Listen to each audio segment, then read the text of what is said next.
السلام عليكم ورحمة الله متابعينا وطلابنا الأعزاء بهذا الفيديو الجديد، واللي من خلاله راح نعرض لكم أبرز المحافظات التي أعلنت عن تعطيل الدوام الرسمي ليوم غد الأربعاء. طبعا بالنسبة للمحافظات من مناسبة استشهاد الإمام علي عليه السلام، النجف الأشرف وكربلاء المقدسة وبابل والمثنى وواسط وميسان وذي قار، هذه المحافظات التي أعلنت عن تعطيل الدوام، بانتظار بإذن الله بقية المحافظات الأخرى. الآن هنالك أمطار غزيرة في محافظة الأنبار وتحديدا في قضاء الرطبة.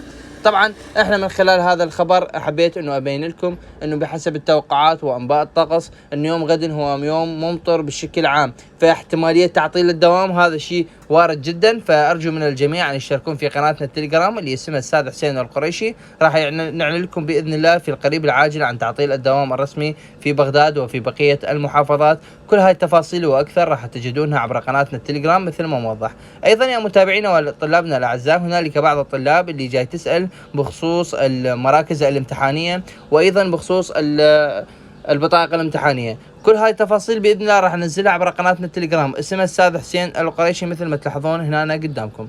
تحياتي لكم، اذا عندكم سؤال او استفسار اتركوا لي في صندوق التعليقات. شكرا لكم على حسن المشاهدة والاستماع. تقبلوا تحياتي، اخوكم الأستاذ حسين القريشي، بحفظ الله وامانه، مع الف سلامة.